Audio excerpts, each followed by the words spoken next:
नमस्कार। 4th grade का result आए हुए लगभग 40-42 घंटे या फिर ये वीडियो देखो तो इससे भी ज़्यादा हो जाएँगे घंटे। और ये जो वीडियो बना रहा हूँ मैं उन स्टूडेंटों के लिए बना रहा हूँ जो जिनकी रैंक लाखों के अंदर है। और वो जो अपने जो एनवायरनमेंट के आस-पास के जो लोग हैं उनसे ताने सुन चुके हैं। कौन से ताने कि भाई ये पिछले 4 साल से लगा हुआ है और इससे एक 4th ग्रेड का एग्ज़ाम नहीं निकाला गया। या फिर ये सुनने को मिलेगा कि ये 50,000 में नहीं आया तो फिर आने वाली 1000 वैकेंसियों में क्या आएगा? या फिर ये बोल सकते हैं कि ये 4th ग्रेड नहीं बन पाया तो फिर हायर पोस्टों के अंदर ये क्या ही मतलब जो हाई पोस्ट होती है, उस वैकेंसियों के अंदर ये क्या ही लगेगा? पहले ये 2-4 क्वेश्चन है जो मतलब आपके एनवायरनमेंट के जो आस-पास के जो लोग हैं, उनके द्वारा बार-बार बोले जाते हैं और आपको सुनने को मिला होगा। नहीं सुनने को मिला है तो आपके पीठ के पीछे आपके घरवालों को पक्का सुनने को मिला है। ये सुनने को मिलते हैं। तो पहले बात तो इन लोगों को मैं मनुष्य लोग बोलता हूँ। तो ये मनुष्य जो लोग हैं ना, इन लोगों से दूर ही रहें। इनकी बातों से दूर रहना है हमको। और इन्हीं मनुष्य लोगों को यदि ऐसे बोले ना, तो उनको बोलना कि यदि चलिए मैं 4th ग्रेड के अंदर लग भी गया, तो फिर क्या होगा? फिर ये कुछ नहीं बोलेंगे। फिर ये इनका जो बोलने का तरीका है वो अलग हो जाएगा। इनका बोलने का तरीका क्या हो जाएगा कि यार तेरी नौकरी है, तू तो सोसाइटी के अंदर इस प्रकार से चल। यार तेरी तो जॉब है, तुझे तो ये जो अभी विलासिता वाली ज़िंदगी चल रही है कि भाई स्कॉर्पियो होनी चाहिए, अपने पास कार होनी चाहिए, ऐसी कारें होनी चाहिए तेरे पास भी। तो क्या यार पैदल चल रहा है यार? तो ये जो चीज़ें हैं ना, ये चीज़ें यही लोग वापस आपको तब बोलेंगे जब आपकी जॉब लग जाएगी। तो इन जॉब लगने या नहीं लगने के बीच में आपको डिफरेंस है, एक पतली-सी एक लाइन है या पतली-सी एक जरी टाइप समझ लो आप, उसको समझना है। तो वो लाइन क्या है कि वो लाइन ये है कि जॉब ही सब कुछ नहीं है। आपकी रैंक लाखों में आई है और आप उदास होके बैठ गए कि भाई मैं तो यार कहीं लगा भी नहीं, तो मेरा क्या होगा? आने वाले इन फ्यूचर के अंदर मेरा क्या होगा? तो ये चीज़ें सोचने वाली है। जॉब सब कुछ नहीं है, जॉब सिर्फ़ ये इतने इसलिए है कि ठीक है, हम मिडल परिवार से हैं, तो एक जॉब मिल जाती तो अपनी ज़िंदगी आराम से निकाल लेते। पर ये भी देखा है कि कभी जिसकी ज़िंदगी में जॉब नहीं है, क्या उसने ज़िंदगी निकाली नहीं? कुछ तो ऐसे हैं कि मतलब ज़िंदगी इतनी बेहतरीन निकालते हैं कि जॉब वाले भी पीछे रह जाते हैं। तो हमारे को ये चीज़ें इन चीज़ों को आपको मतलब इग्नोर करना है कि जॉब ही सब कुछ है सबसे पहले तो।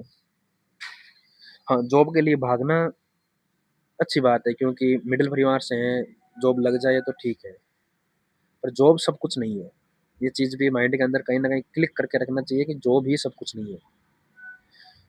और यदि जॉब सब कुछ होती, तो आप खुद सोचो कि आपने यूट्यूब के ऊपर देखा होगा, कई सारे मतलब असिस्टेंट प्रोफ़ेसर समझ रहे हैं ना? असिस्टेंट प्रोफ़ेसर जैसे कोचिंगों के ऊपर कोई साइकोलॉजी पढ़ा रहा है, कोई जीके पढ़ा रहा है, चलो वो तो असिस्टेंट प्रोफ़ेसर है।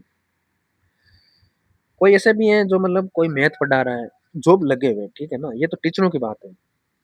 नॉन एकेडमिकल जिनकी जॉब लगी है वो कहीं पे दुकान खोल के बैठे हैं। समझ रहे हो? कि भई कहीं पे कपड़े की दुकान खोल ली या कहीं पे इमित्र खोल लिया सपोज़ कीजिए या कोई सीटें सीटें बेच रहा है। तो ये जॉबे वालों का हालात है। यदि जॉब सब कुछ होती है तो फिर ये एक्स्ट्रा धंधा क्यों करता? ये भी क्वेश्चन आपके दिमाग में होना चाहिए ना, कि यदि आपके क्वेश्चन ये दिमाग में है कि जॉब सब कुछ है, ये भी तो होना चाहिए ना कि यदि जॉब सब कुछ है तो फिर ये एक्स्ट्रा जो जिसको धंधा या बिज़नेस बोलते हैं, ये क्यों कर रहे हैं? इनको क्या ज़रूरत हो गई कि भई इनको एक असिस्टेंट प्रोफ़ेसर लगा हुआ है या फिर जो एक जॉब में लगा हुआ है, फर्स्ट ग्रेड, सेकंड ग्रेड जो भी लगा है और वो कहीं साइड के अंदर बिज़नेस कर रहा है। तो इसको क्या ज़रूरत हो गई? बल्कि जॉब तो सब कुछ थी। फिर आप उनसे ये पूछोगे तो फिर ये भी बोलेंगे वो कि भई हमारा शौक है कि हम फ्री नहीं रहना चाहते। हमारा शौक है कि हम फालतू बैठे-बैठे क्या करेंगे? माइंड में जंग लग जाता है, हमारे शौक है। और वो शौक ये तब तक भी रहते हैं जब तक वो मतलब अपने कोर्सों को मतलब 10-10 हज़ार में बेचते हैं, तब भी इनका वही शौक रहता है। भाई मान लिया कि आपके पास टीचिंग का शौक है तो आप ऐसे करो, सार्वजनिक करो काम में। पर नहीं करते। भाई शौक तो उसको बोलते हैं कि भाई स्वार्थ हो ही नहीं। शौक किसको बोलते हैं? जिसमें स्वार्थ नहीं हो। जिसमें स्वार्थ हो गया वो फिर शौक नहीं रहता, वो ज़िम्मेदारी बन जाती है। और वो ज़िम्मेदारी हो सकता है अपने लिए हो सकता है अपने परिवार के लिए हो। तो ये जो ज़िम्मेदारी है ना, वो तो आप प्राइवेट सेक्टर में भी कमा सकते हो। तो प्राइवेट सेक्टर के अंदर जो कमा रहे हो, उससे भी ज़िम्मेदारी निभ जाएगी वो। ऐसा नहीं है कि भई आपको ज़िम्मेदारी निभाने के लिए गवर्नमेंट जॉब ही लगना अनिवार्य है। नहीं, कहीं नहीं लिखा है ये। तो इन चीज़ों को है जो थोड़ा बहुत ध्यान रखने की बात है कि भई जो आस-पास की जो सोसाइटी है, उनसे एक तो इग्नोर करो और दूसरी बात ये है कि अपनी धुन के अंदर रहो। अपनी धुन यदि आपको जॉब लगना है, ठीक है, मैं जॉब लग जाऊँगा, कोई दिक्कत नहीं है। पर ये कभी मत मानना कि जॉब लगने के बाद आपका मतलब एक भगवान मतलब एक स्वर्ग टाइप का ही आपके पास बन जाएगा कि आपकी सारी प्रॉब्लमें सॉल्व हो जाएगी। आपके अंदर कोई मतलब लाइफ़ के अंदर कोई डिफ़िकल्टी तो रहेगी नहीं। तो ये चीज़ें वो है जिनको आपको सोचना है। तो चलिए, ये मेरा वीडियो बनाने का पर्पज़ यही है कि आपको जॉब को सब कुछ नहीं मानना है। पहली बात तो ये ध्यान रखना कि भाई जॉब को सब कुछ नहीं है। दूसरी बात ये है कि उन मनुष्य लोगों से दूर रहना है, जो आपको ऐसे बोलते हैं कि भाई इस 50,000 में नहीं हुआ तो फिर आपका तो होगा ही नहीं। और तीसरी बात है कि अपनी धुन के अंदर चलना है कि भाई हमारे को जॉब लगना है, ठीक है हम लग जाएँगे।